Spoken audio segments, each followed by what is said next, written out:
Assalamualaikum warahmatullahi wabarakatuh. Salam sejahtera bagi kita semua. Om Swastiastu, Namo Buddhaya, salam kebajikan, Rahayu. Yang saya hormati para rekan-rekan mahasiswa sekalian, pada kesempatan ini izinkan saya, Ferdinando, menyampaikan sebuah tema yang sangat relevan, bahkan hampir tidak bisa terpisahkan dengan kehidupan kita sehari-hari, yaitu dampak media sosial terhadap kesehatan mental dan produktivitas generasi muda di Indonesia. Media sosial kini telah menjadi bagian tak terpisahkan dari kehidupan mahasiswa. Hampir setiap hari kita membuka Instagram, TikTok, atau WhatsApp, serta platform digital lainnya, bukan hanya untuk hiburan, tetapi juga untuk mencari informasi kuliah, berdiskusi kelompok, bahkan membangun jejaring akademik. Media sosial juga memberi ruang ekspresi diri, tempat berbagi ide, sekaligus sarana promosi karya mahasiswa. Tidak sedikit mahasiswa yang berhasil mengembangkan usaha kreatif, mempublikasikan penelitian, atau membangun komunitas melalui media sosial. Dengan kata lain, media sosial telah membuka pintu produktivitas digital yang sebelumnya sulit untuk dijangkau. Namun, di balik manfaat yang besar, terdapat sisi lain yang perlu kita waspadai. Survei Direktorat Jenderal Kesehatan tahun 2024 menunjukkan bahwa 2,6% remaja dengan masalah mental yang mencari bantuan profesional dalam 12 bulan terakhir. Penelitian Universitas Medan Area tahun 2024 juga menemukan bahwa paparan standar kecantikan yang tidak realistis di media sosial meningkatkan risiko depresi pada kaum remaja.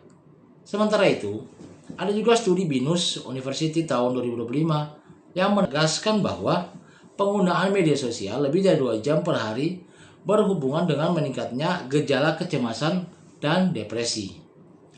Perspektif global juga memperkuat temuan ini. Laporan WHO tahun 2024 menunjukkan bahwa 11% remaja di Indonesia mengalami perilaku bermasalah terkait dengan media sosial dengan gejala mirip kecanduan seperti kesulitan mengontrol penggunaan, rasa gelisah ketika tidak online, dan mengabaikan aktivitas penting demi media sosial.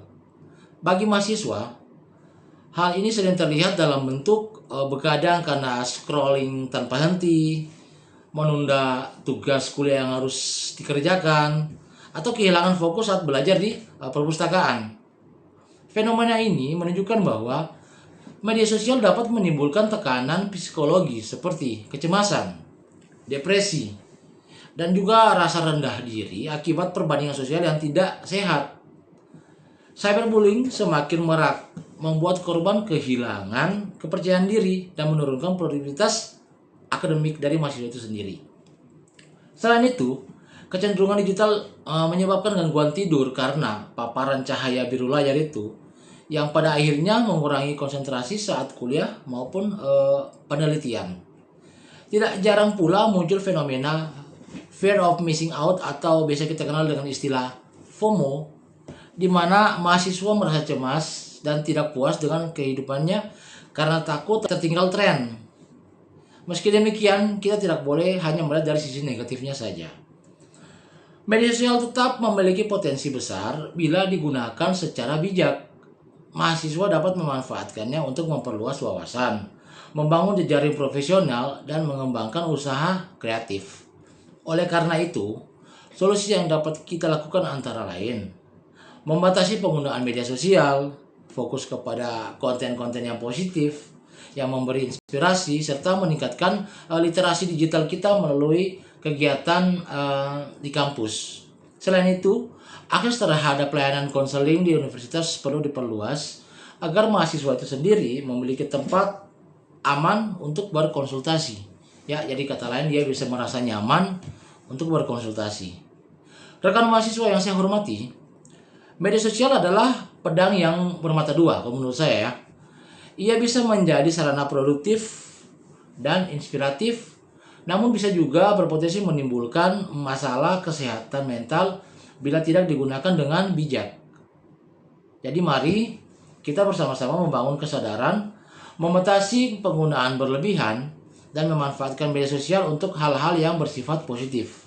Dengan demikian, generasi muda Indonesia dapat tumbuh sehat secara mental, produktif, dan siap menghadapi tantangan zaman. Terima kasih atas perhatian rekan-rekan mahasiswa sekalian. Akhir kata, wassalamualaikum warahmatullahi wabarakatuh. Saya Ferdinando, pamit undur diri.